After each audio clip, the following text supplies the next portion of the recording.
Assalamualaikum, hai guys, kembali lagi di video aku hijab backpacker.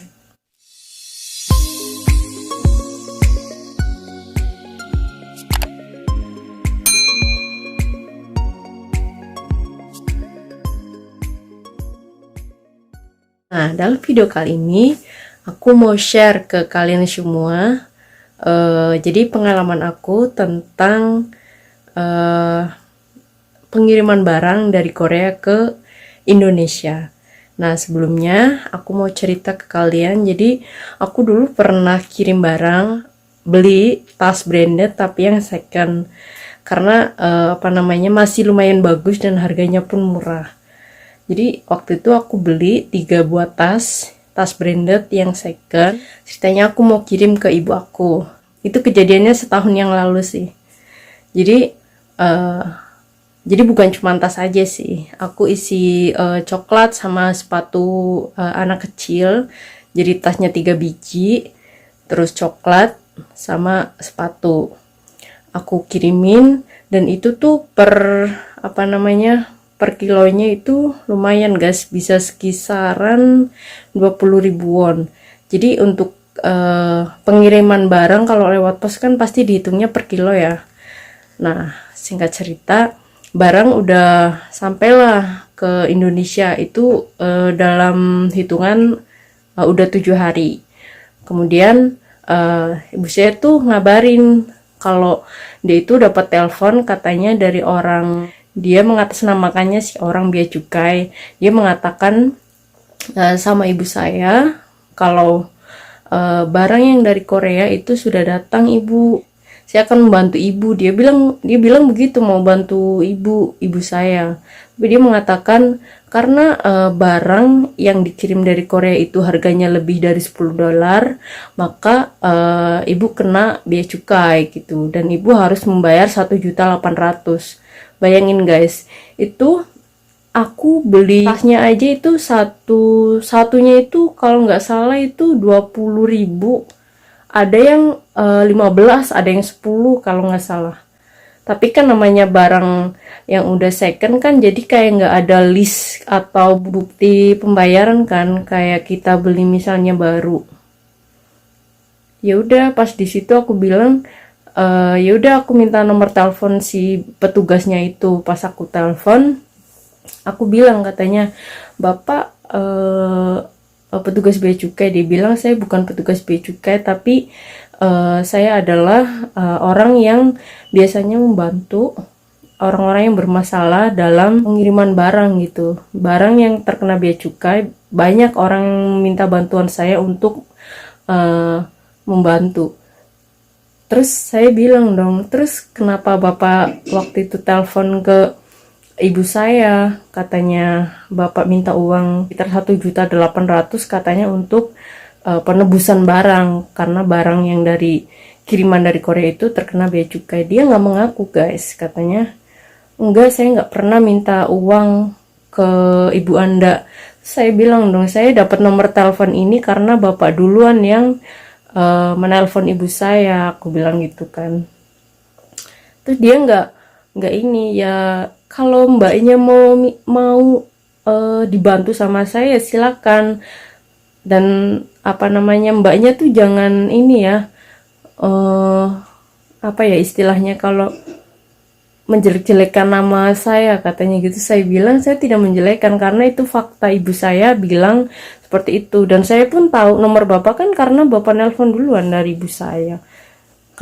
Karena ibu saya bilang seperti itu, saya menyampaikan, saya menceritakan bahwa barang yang saya beli di sini tuh itu memang branded tapi yang second, dan harganya itu murah. Tapi dia kayak marah gitu guys, kayaknya nggak terima. Katanya dia merasa nama baiknya tuh tercemar katanya, gara-gara mengatakan bahwa Bapak itu tuh minta uang sebesar itu. Karena dia nggak merasa kalau dia bilang ke siapapun untuk minta uang denda gitu guys, kayak uang buat uang tebusan gitu istilahnya. Ya udah, akhirnya di situ terus dia ngomong-ngomong gak jelas. Akhirnya ya udah aku matiin. Terus pas aku telepon kantor bea cukai di tempat lain, customer service-nya itu bilang sama saya juga. Saya menceritakan semuanya bahwa ada orang yang menelpon ibu saya, terus ibu saya ngasih tahu ke saya. Ya udah akhirnya aku telepon si orang itu, dan si customer service-nya itu yang orang bea cukai itu tuh mengatakan kalau barang di atas $10 itu baru kena bea cukai. Sedangkan aku ngasih tahu kan barang yang aku beli itu paling harganya 20.000, 25 atau 10.000 sekisar. Ada yang 20, 15 sama 10.000 lah kalau nggak salah. Itu pun second, aku bilang gitu kan. Terus kata si petugas bea cukai mengatakan, oh barang itu nggak kena bea cukai kalau harganya di bawah $10. Terus ini gimana mbak? Ya udah berarti barang ibu harus ini diambil di petugas bea cukai gitu kan. Sedangkan ibu saya di Jawa. Itu petugas bea cukai kan ada di Jakarta. Jadi bingung, saya minta tolong sama nggak mungkin ibu saya ngambil kesan. Terus saya minta tolong sama mbak petugas bea cukai itu, yang kedua yang saya telepon itu, dia tidak bisa membantu karena barang ada di situ. Ya udah akhirnya sampai sekarang barang menghilang guys, barang menghilang, nggak bisa balik lagi ke Korea. Sampai aku ngecek lagi kantor pos, katanya masih dalam pengecekan aja. Ya udah akhirnya sampai sekarang aku nggak pernah ngirim barang lagi lewat pos. Jadi untuk teman-teman, ini cerita ya, pengalaman aku. Mungkin ada sebagian orang yang mungkin selamat gitu kirim barang dari Korea ke Indonesia tanpa ada halangan apapun, tapi saya pernah mengalaminya. Jadi ini untuk kayak buat nge-share aja ke kalian, berbagi cerita. Oke, singkat cerita, jadi sekarang itu aku mau kirim barang tapi bukan via pos. Nah, aku udah 2 kali sih mencoba untuk pengiriman barang dalam jumlah yang banyak menggunakan Nusantara Cargo. Nah, untuk kayak pengirimannya itu biasanya kita bisa dibantu sama orang musola. Untuk pengambilan kardusnya pun itu kan ada ukuran ya, dari ukuran S, M sampai L. Dan biasanya aku itu untuk kedua kalinya ini mengambil ukuran M. Untuk harganya kemarin aku tanya, untuk yang ukuran M itu 185 won. Jadi kita bisa mengirim barang sebanyak mungkin, maksudnya ya sepenuhnya si dus yang ukuran M itu sampai penuh, dan itu alhamdulillah aman. Untuk kayak barang elektronik pun alhamdulillah aman, selamat, tapi dibatasin, nggak boleh lebih dari 1. Dulu aku sempat ngirim kayak handphone juga alhamdulillah masih utuh. Semua barang-barang aku pernah ngirim kayak karena aku suka kan kayak barang-barang lucu itu, kayak kaca-kaca gitu pun alhamdulillah aman. Yang penting kita bungkusnya itu rapi dan bagus. Kita bungkus pakai bubble wrap biar aman. Jadi sekarang aku mau nunjukin kalau aku sekarang lagi packing mau ngirim barang pakai Nusantara Cargo. Ini barang-barangnya masih berantakan guys. Nah, ini barang-barangnya masih berantakan, ada yang belum aku packing. Jadi ini aku karena ada boneka ya, ini boneka aku nggak beli guys, kayak hasil dari main yang kita ngasih koin terus kita ambil boneka gitu. Terus ini kayak ada baju, celana, legging kayak buat ponakan aku. Ini ada baju-baju buat adekku sama rumput laut. Ini pun kayak ada botol minum, tapi ini udah aku packing sebagian.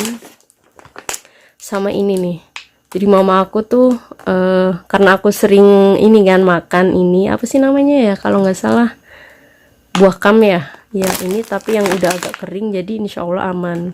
Ini ada sebagian juga yang udah aku packing. Nah, ini sebagian yang udah aku packing guys.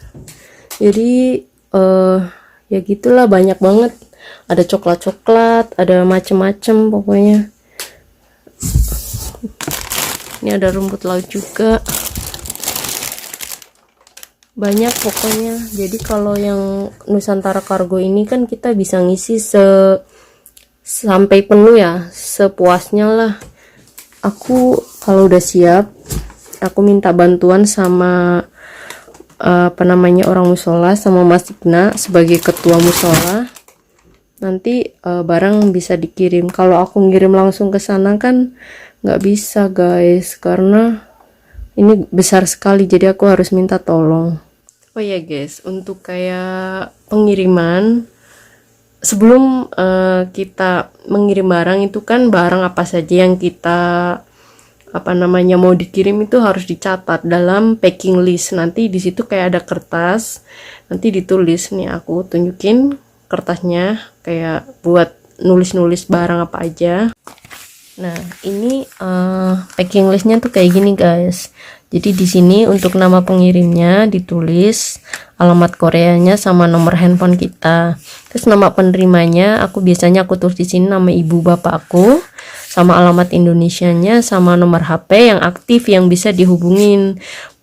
Nomor yang kalau petugas dari Nusantara Express itu menelpon tuh